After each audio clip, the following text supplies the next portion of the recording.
Buntut dari kasus pelecehan seksual di grup WhatsApp, sejumlah pihak kini meminta mahasiswa hukum UI terlibat kasus dikeluarkan dari kampus. Sementara Rektorat UI masih memantau perkembangan kasus ini.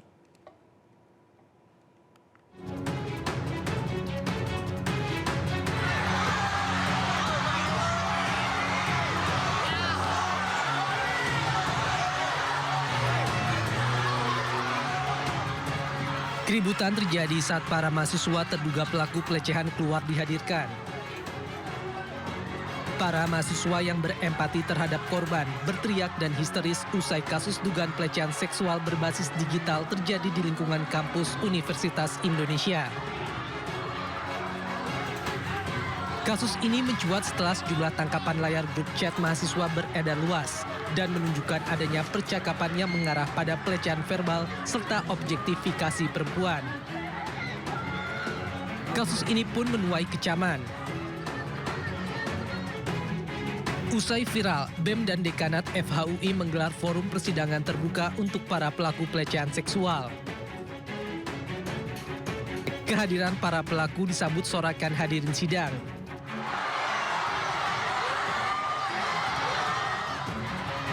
Mereka menuntut ke-16 pelaku pelecehan dikeluarkan dari kampus. Untuk FHUI agar segera mengeluarkan SK pemberhentian terhadap 16 pelaku kekerasan seksual sebagai pembantu dan pelaku rektor nomor 5 tahun 2024. 4. Mendesak FHUI agar segera mengusut tuntas seluruh kasus kekerasan seksual di Universitas Indonesia yang hingga kini pelakunya masih menunggu udara bebas di kampus kita. Rektorat akan memonitor bagaimana penanganan di fakultas. Sama-sama kita monitor ya. Kita lawan kekerasan seksual. Ya, cukup ya. Jika terbukti bersalah, para pelaku akan dikeluarkan dari kampus dan membuka peluang untuk melanjutkan kasus ke polisi. Dari Depok, Jawa Barat, Iyung Rizky, iNews melaporkan. Ketua BEM FHUI Ananda Kurdimas mendesak 16 pelaku pelecehan diberhentikan status kemahasiswaan atau drop out. BEM FHUI mendesak hak organisasi pelaku pelecehan juga dicabut. Dewan Guru Besar Universitas Indonesia agar segera menggelar sidang etik untuk mengadili 16 pelaku kekerasan seksual secara transparan dan akuntabel. Mendesak Dewan Guru Besar Universitas Indonesia agar mengeluarkan rekomendasi resmi kepada FHUI untuk menghentikan status kemahasiswaan pelaku kekerasan seksual secara permanen atau drop out. Untuk FHUI agar segera mengeluarkan SK pemberhentian terhadap 16 pelaku kekerasan seksual sebagai pembantu dan pelaku rektor nomor 5 tahun 2024. 4. Mendesak FHUI agar segera mengusut tuntas seluruh kasus kekerasan seksual di Universitas Indonesia yang hingga kini pelakunya masih. Jumlah korban mencapai 27 orang, terdiri dari mahasiswi hingga dosen. Para pelaku mengakui pelecehan dilakukan di tengah perkuliahan. Yang saya tangani, yang saya bantu pendampingannya ada 20, tetapi untuk yang dosen itu juga saya dengar-dengar jumlahnya itu sekitar 7. Karena jujur dari kami juga belum punya waktu juga untuk mencoba menelusuri korbannya ada berapa, dan menurut kami juga itu tidak terlalu urgent ya untuk kasus ini, karena toh pelaku juga semua sudah mengakui mereka salah, pelaku sudah mengaku salahnya apa, fakultas sudah tahu, ini sudah tahu, sekarang tinggal masalah penyetuan sanksinya seperti apa. Tapi yang pasti korbannya sangat-sangat banyak. Betul, ini dosen-dosen yang mengajar mereka di kelas, dosen-dosen yang mengajar mereka sendiri, dan bahkan dalam beberapa konteks mereka melakukan pelecehan itu di dalam kelas. Sewaktu masih belajar, betul. Saya tadi seperti saya bilang, saya belum konfirmasi juga terkait hal itu pertama, dan kedua juga memang sepertinya dari pihak korban pun ya kami tidak akan mencoba untuk mengkonfirmasi juga, karena menurut kami itu tidak relevan dengan penanganan perkara yang saat ini. Tetapi apabila nantinya memang kami temukan adanya intervensi ataupun hambatan dalam penanganan kasusnya, pasti kami juga akan kabarkan lagi ke semua pihak terkait hal ini. Tapi untuk saat ini belum kami konfirmasi dan tidak akan kami konfirmasi juga dalam waktu dekat.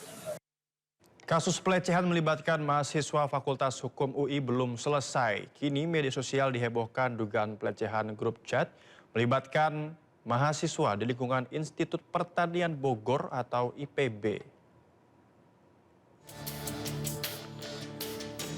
Melalui unggahan akun media sosial IPB Benfest, beredar bukti isi percakapan yang menunjukkan adanya upaya dugaan pembungkaman terhadap korban dengan ancaman akademis. Kabar mencuat setelah akun tersebut mengunggah deretan tangkapan layar grup chat yang memperlihatkan perilaku tidak pantas sejumlah oknum mahasiswa serta proses mediasi yang justru diduga menyudutkan korban.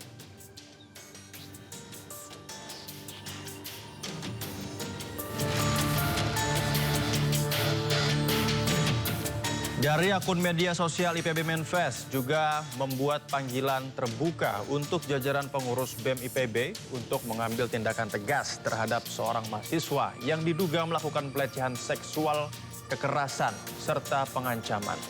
Belum ada konfirmasi lengkap terkait peristiwa ini dari pihak kampus.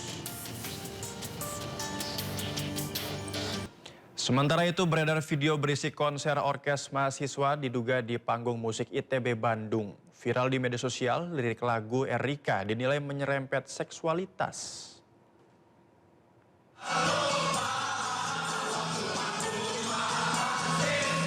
Panggung musik digelar himpunan mahasiswa diduga dari jurusan Tambang Institut Teknologi Bandung atau ITB. Lirik dibawakan terdengar nakal atau menyerempet seksualitas pemirsa. Meski begitu, tidak ada mahasiswa atau mahasiswi merasa terganggu lirik lagu berjudul Erika. Mereka justru larut dalam lagu dan irama saat orkes membawakan lagu bernuansa dangdut ini. Lagu Erika viral di media sosial mendapat beragam tanggapan warganet. Banyak yang mengecam lagu Erika karena dianggap vulgar dan tidak mendidik. Belum ada pernyataan resmi dari pihak ITB terkait viralnya video tersebut.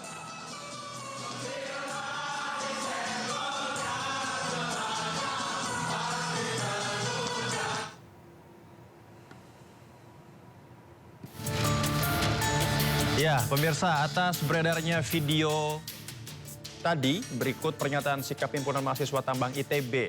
Yang pertama, menyampaikan permohonan maaf atas beredarnya lagu yang menimbulkan keresahan publik.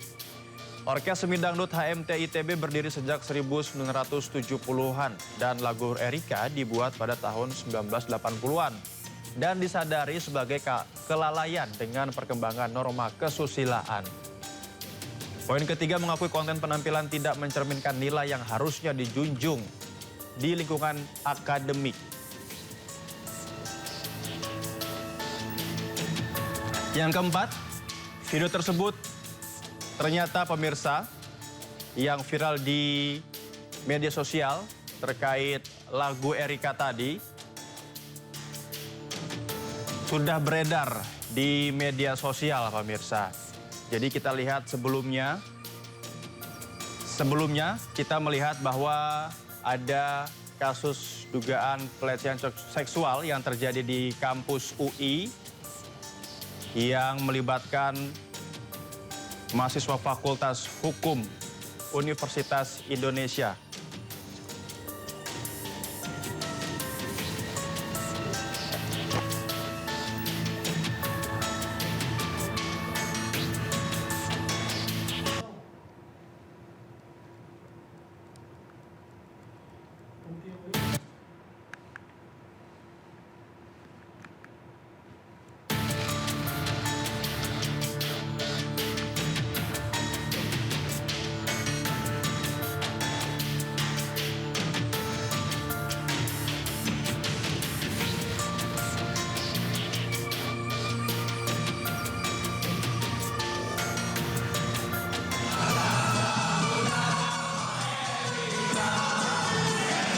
Jadi di poin keempat tadi, video tersebut direkam tahun 2020 dan telah berkoordinasi untuk menurunkan atau take down konten video tersebut dari kanal resmi HMT ITB. Yang poin kelima, melakukan evaluasi terhadap konten dan lagu yang terkait pemirsa.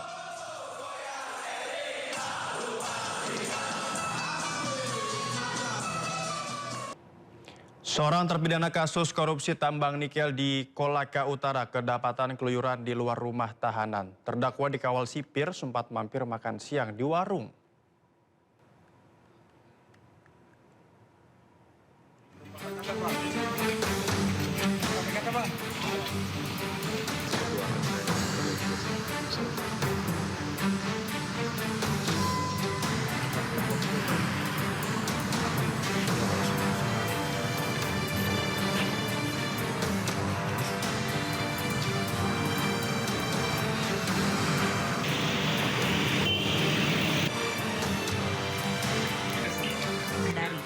Namun usai sidang ia tidak langsung kembali ke rutan, malah mampir di sebuah warung untuk makan. Kami terus mendalami alasan-alasan kenapa sampai kemudian harus singgah ke sana. Yang harusnya secara prosedural setelah selesai melaksanakan sidang, maka pengawal wajib mengembalikan ke rutan kembali. Pelesirian terpidana kasus korupsi keluar rumah tahanan bukan hal baru. Setia Novanto yang pernah menjadi terpidana korupsi KTP elektronik sempat tertangkap kamera sedang berada di sebuah toko keramik di Kabupaten Bandung bersama 2 petugas lapas Sukamiskin. Akibatnya, kedua petugas dijatuhi hukuman disiplin. Namun yang tak kalah membuat heboh beberapa tahun lalu, Gayus Tambunan. Bekas pegawai pajak itu sudah membuat kontroversi sejak ia muncul sebagai tersangka kasus pajak pada tahun 2010 lalu. Selain diduga terpergok makan di restoran, ia bahkan sempat pelesiran keluar rumah tahanan untuk menonton turnamen tenis di Nusa Dua Bali. Tim Liputan iNews melaporkan.